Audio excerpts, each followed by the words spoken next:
कि लहरों से डरकर नौका पार नहीं होती और कोशिश करने वालों की कभी हार नहीं होती। जय हिंद साथियों, कैसे हैं आप सभी लोग? आशा करती हूँ अच्छे होंगे, पढ़ाई में व्यस्त होंगे। 2 महीने बाद एग्ज़ाम है एसएससी जीडी का, तो मुझे पूरी उम्मीद है जिन्हें इस बार एसएससी जीडी वाली वर्दी पानी है वो बहुत ही अच्छी तरीके से मेहनत में लगे होंगे। बस मैं आपसे ये कहना चाहती हूँ कि मैं भी यही चाहती हूँ कि आप लोग अपनी मेहनत करें, फालतू चीज़ों में टाइम वेस्ट ना करें। जो भी टॉपिक्स सिलेबस के अनुसार दिया गया है उसे अच्छे से पढ़ें। चलिए, जैसा कि आप लोगों को पता है, मेरे द्वारा यूट्यूब पर वर्दी बैच चलाया जा रहा है जिसमें मैं आपको हिंदी, मैथ और रीजनिंग की क्लासेस डेली रेगुलर देती हूँ। कल तो मैंने आपके लिए सामान्य ज्ञान की क्लास भी लेके आई थी मैं आपके लिए। तो आज का टॉपिक है अपना कारक। क्लास 11 है, 10 तक करा चुकी हूँ।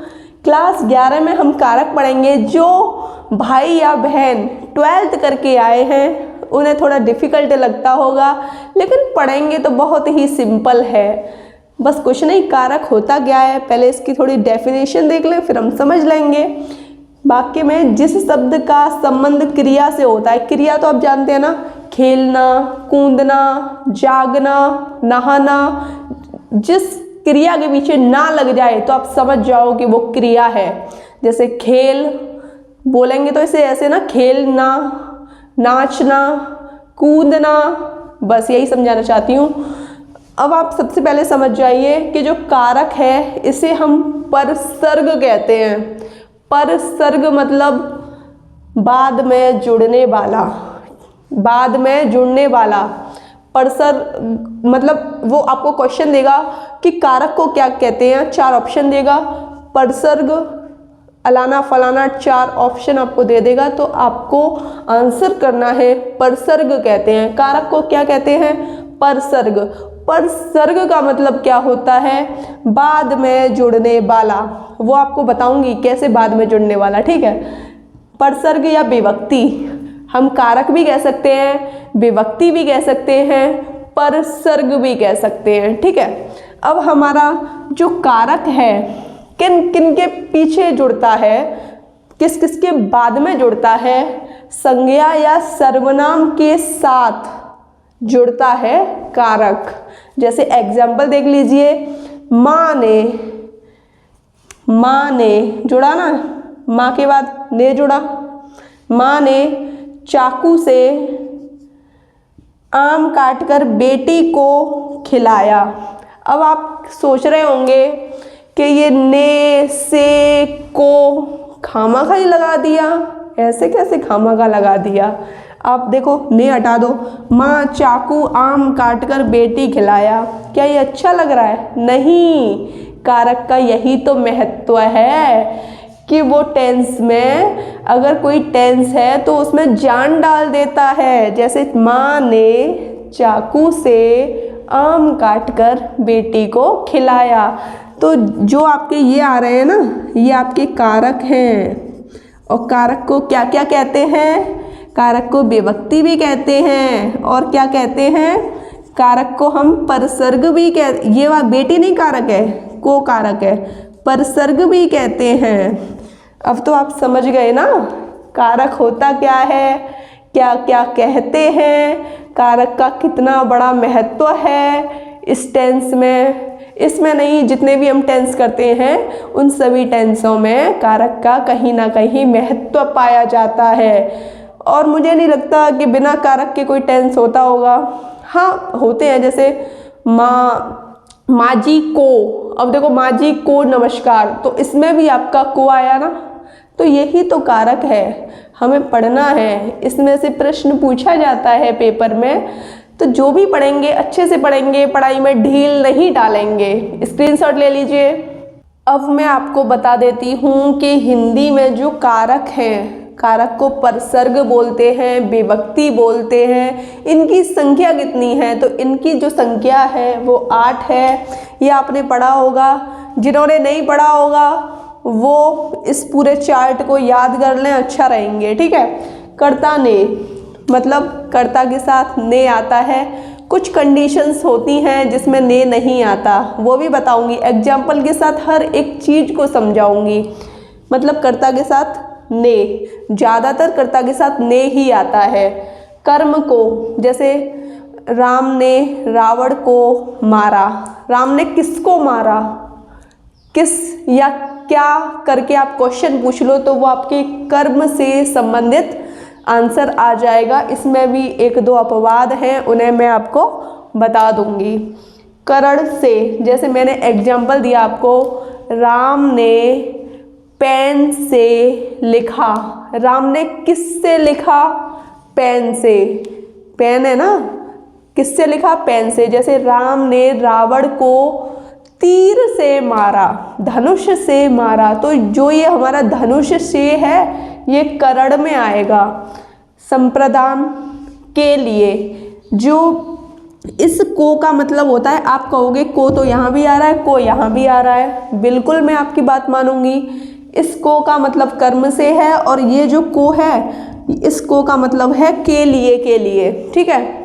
अगर टेंस आपका के लिए को रखकर बन रहा है तो इसको में जा रहा है, मतलब किस में जा रहा है, संप्रदान में जा रहा है। अभी एग्जाम्पल से समझाएंगे, सब कुछ समझ आएगा। अपादान से, अपादान का मतलब होता है अलग करना, बिल्कुल। जैसे आम के पेड़ से आम टूटकर गिर गया तो वो बिल्कुल अलग हो गया ना, जब वो अलग हो गया तो ये अपादान वाली कंडीशन में आ जाता है। जैसे हमने बोला कि छत से आदमी गिर गया तो वो अलग हो गया आदमी भी, ठीक है। उसी प्रकार बिल्ली छत से कूद गई ना, वो छत से बिल्ली अलग हो गई। ऐसे ही अधिकरण में पर, ये तो बहुत अच्छी पहचान है, इसमें तो आप पहचान लोगे, में और पर आ जाए तो अधिकरण ही होता है। संबंध में का, की, के, रा, री, रे आएगा तो संबंध में आप पहचान लोगे। संबोधन बहुत ही इजी है, ये ऐसे शब्द देगा तो आप पहचान जाओगे कि ये संबोधन है। 2-3 हमें पढ़ने की ज़रूरत है, एग्जाम्पल से हम समझ जाएंगे क्योंकि हमें सब कुछ आता है, इसीलिए हमें, मतलब आपको सब कुछ आता है। अब आप एक बार इस नोट पॉइंट को देख लीजिए। एक वाक्य में प्राय एक से अधिक बार कारक हो सकते हैं, ठीक है। एक से ज़्यादा बार भी आपकी विभक्ति हो सकती है। जैसे एग्जाम्पल लिख दिया है मैंने, सीता ने रीता को चप्पल से मारा, ठीक है। तो आप समझ पा रहे हैं ना, ये वाला जो ने है ये भी आपका कारक है, ये वाला भी को आपका कारक है और से भी आपका कारक है। अब आपको ये समझ आ गया ना कि मतलब एक वाक्य में एक से अधिक बार विभक्ति हो सकती है, कारक हो सकते हैं, परसर्ग हो सकता है, ठीक है। सबसे पहला हम पढ़ेंगे कर्ता कारक। ये होता क्या है, ठीक है। होता क्या है, जो काम को करने वाला होता है, जो इंसान काम करता है उसे कहते हैं कर्ता कारक। एग्जाम्पल से समझ लीजिए। चलो एग्जाम्पल से पहले हम इन दोनों को और देख लेते हैं एक बार। इसमें प्राय कर्ता के साथ ने का प्रयोग होता है। इसने कह दिया है कि ज़्यादातर जो भी कर्ता के साथ प्रयोग होता है ने का प्रयोग होता है, परंतु जरूरी नहीं कि हर कर्ता के साथ ने का प्रयोग हो। मतलब ये कह रहा है कि ज़्यादातर जो भी कर्ता होता है उसके साथ ने का प्रयोग होता है, लेकिन कभी कभी ने का प्रयोग नहीं होता। इसके कहने का मतलब ये है, ठीक है। उदाहरण के तौर पर आप देख लीजिए, सीता ने खाना खाया। अब ये जो ने है इसका मतलब क्या है कि कौन सा कारक है, कर्ता कारक। आप हमेशा ये अगर आपको बनाना है तो ऐसे बना लो, किसने खाना खाया, किसने खाया, सीता ने। तो सीता क्या है, कर्ता कारक, समझ गए। रीता कपड़े धो रही है। अब इसमें भाई ने तो नहीं लगा, लेकिन मैंने आपसे बोला था ना कि मतलब रीता को हटा दो, फिर ऐसे देखो कौन कपड़े धो रहा है, रीता कपड़े धो रही है, यही तो करता है। कहीं कहीं ने नहीं लगा होता, इन्हें हमें खुद ही पहचानना होता है। अब जैसे राम ने रावण को मारा, किसने रावण को मारा? किसने मारा? राम ने ही तो मारा। बस यही तो समझाना चाह रहे हैं।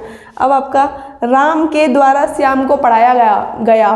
राम के द्वारा श्याम को पढ़ाया गया, तो किसके द्वारा किसे पढ़ाया गया?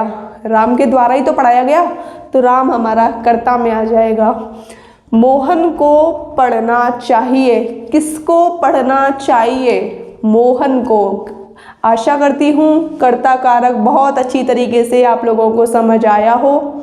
कर्म कारक, कर्ता कारक पढ़ा था ना, अच्छे से समझ आया था। जिनको थोड़ा भी डाउट होगा इसमें, हम कर्ता कारक को आपके डाउट को क्लियर कर देंगे, ठीक है। तो जो कर्म कारक होता है जिसमें क्या या किसको का जवाब मिले, क्या या किसको का जवाब मिले, एग्जाम्पल से समझ लेंगे, ठीक है। कर्म कारक की जो विभक्ति होती है, विभक्ति चिन्ह होता है, वो होता है को, ठीक है। कहीं कहीं को नहीं लगाएगा, लेकिन उसने कह दिया ना क्या या किसको का जवाब मिले, तो हम जवाब ढूंढ लेंगे, ठीक है। एग्जाम्पल दिया है पहला, मनोज क्रिकेट खेलता है। अब इसने तो भाई दिया नहीं है को, वो कुछ नहीं लगाया है इसने, तो कोई बात नहीं, इसने लगा दिया है ये, मतलब नीचे अंडरलाइन कर दी है। अब आप मुझे ये बताइए कि ये जो क्रिकेट खेलता है, ये जो क्रिकेट है ये क्या है? तो बस कुछ नहीं, जिसमें क्या या किसको का जवाब मिले। क्रिकेट हटा दो, मनोज क्या खेलता है? अब तो पता लग गया, मनोज क्रिकेट खेलता है। क्या का जवाब मिल रहा है ना, मनोज क्या खेलता है? मनोज क्रिकेट खेलता है, तो ये हमारा कर्म कारक है। अमन ने चमन को पढ़ाया। अमन ने किसको पढ़ाया? क्या या किसको का जवाब मिले। अमन ने किसको पढ़ाया? चमन को ही तो पढ़ाया, तो बस ये हमारा कर्म कारक हो गया, ये भी कर्म कारक है। अध्यापक ने बहुत सारे छात्रों को पीटा। अध्यापक ने बहुत सारे, किसको पीटा? अध्यापक ने किसको पीटा? छात्रों को ही तो पीटा, तो ये भी हमारा कर्म कारक है। अब ये लास्ट वाला आप देख लीजिए, काजल खाना खाती है। काजल खाना खाती है, ये खाना क्या हो गया? तो मैं आपसे यही पूछ रही हूँ, ये खाना क्या हो गया? तो बस कुछ नहीं, इसे हटा लो। काजल क्या खाती है? खाना, तो ये क्या हो गया? कर्म कारक। अब ऐसे ही मैं आपसे इसके काजल के नीचे अंडरलाइन कर देती, फिर मैं आपसे पूछती बताइए काजल क्या है, तो आप कहते कर्ता कारक, मैं कहती क्यों, तो फिर आप मुझे बताते कि खाना खाती है का मतलब खाना कौन खाता है? खाना कौन खाता है? काजल खाती है। खाने का काम कौन कर रही है? काजल कर रही है ना। तो बस यही तो समझाना चाहते हैं, कर्ता कारक में जो ये है संज्ञा काम करती है, संज्ञा या सर्वनाम, और कर्म कारक में क्या या किसको का जवाब मिल जाए वो हमारा कर्म कारक है। स्क्रीनशॉट ले लीजिए। कर्म कारक तो हमने पढ़ लिए और हमें समझ भी आ गए, लेकिन जो अपवाद है वो भी तो आपको पढ़ने हैं। तो बस कुछ नहीं, अपवाद भी समझ आ जाएगा, बस थोड़ा अपने दिमाग में रखना है। ऐसा थोड़ी ना है कि किसी का दिमाग कम होता है, किसी का ज़्यादा होता है। दिमाग सबका नॉर्मल होता है, वो तो आपकी सोच के ऊपर है कि आप कितना सोच रहे हैं। अगर हम पॉजिटिव सोचते हैं तो पॉजिटिव वाइब्स हम लोगों के अंदर आती हैं। अगर हम किसी के बारे में नेगेटिव सोचेंगे तो फिर दुनिया ही हमें नेगेटिव दिखेगी। पॉजिटिव रहो, हमेशा ये सोचो कि जो पढ़ेंगे दिमाग में आएगा तो सच में आएगा। चलो क्लास स्टार्ट करते हैं। बस हम कर्म कारक में ये देखेंगे कि जो अपवाद है वो है क्या। जैसे कि अभी आपने पढ़ा था ना कि को आपको दिख जाए तो वो आप समझ जाइए कर्म कारक है, लेकिन इसने ये सिचुएशन बना दी है को से अलग बात आती है वह हमें याद रखनी है। ठीक है, कि अगर को से अलग बात आए तो वो हमें याद रखनी है। आप ये नहीं कि हमें तो कर्म कारक में को पढ़ाया गया है को आएगा तभी हम कर्म कारक लगाएंगे। नहीं, अपवाद का मतलब होता है कि जो उसमें नहीं है, अपवाद में उससे हटके होगा। चलो कोई नहीं। परिव, परिव क्या होता है? परिव आपकी होती है परिक्रमा। परिक्रमा करते हैं ना, गोवर्धन की परिक्रमा लगाते हैं, और पृथ्वी भी तो परिक्रमा लगा रही है। ये सब कुछ आपके परिक्रमा में आते हैं, ठीक है। परिव के अर्थ में कर्म कारक होगा, जैसे एक ओर, दोनों ओर, चारों ओर, जैसे बोलते हैं तीनों ओर घिरा हुआ है ना, ऐसे बोलते हैं ना। तो बस कुछ नहीं, एग्जाम्पल से समझ जाइए। मेरे घर के तीन तरफ, तीन तरफ आ गया ना, मेरे घर के तीन तरफ रेल की पटरी है, मतलब परिक्रमा या परिव कहते हैं इन्हें। तीन तरफ आ जाए, दोनों तरफ आ जाए, एक तरफ आ जाए, तो ये आपके कर्म कारक में आएंगे। दूसरा एग्जाम्पल देख लीजिए। मेरे घर के चारों ओर तालाब है, चारों ओर आ रहा है, तो ये भी आपका कर्म कारक है।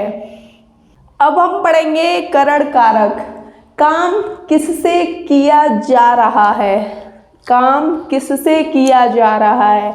जैसे मैं बोलती हूँ, मैं मार्कर से लिखती हूँ, मैं मार्कर से, किससे काम कर रही हूँ? मार्कर से कर रही हूँ ना। मैं सीता को पेन से पढ़ाती हूँ, मैं सीता को किससे पढ़ाती हूँ? पेन से पढ़ाती हूँ। समझ गए ना? यही कहना चाह रहे हैं, काम किससे किया जा रहा है, बस हमें ये पता लगाना है और किसी भी चीज़ पे ध्यान नहीं देना। करण कारक में सिर्फ हमें ये पता लगाना है कि जो ये काम हो रहा है वो किससे हो रहा है। विभक्ति में क्या आएगा? विभक्ति में से। ये जो से दिया हुआ है ना, इस से का आपके द्वारा में टेंस बदल के देख लीजिए। अगर के द्वारा से आपका हो रहा है तो आपका से एकदम सही है। जैसे मैंने अभी बोला था ना, मैं पेन से लिख रही हूँ, मैं पेन के द्वारा लिख रही हूँ, ठीक है। समझ गए ना? अब एग्जाम्पल देखिए। राम ने रावण को तीर से मारा। अब आप कह रहे होंगे कि दीदी आपने तो ये बताया था कि राम ने, ये तो करता है, तो मैं कब मना कर रही हूँ ये करता नहीं है? मैं भी तो कह रही हूँ करता है। राम ने रावण को, ये कर्म हो गया। किससे मारा? राम ने रावण को किससे मारा? तीर से मारा ना।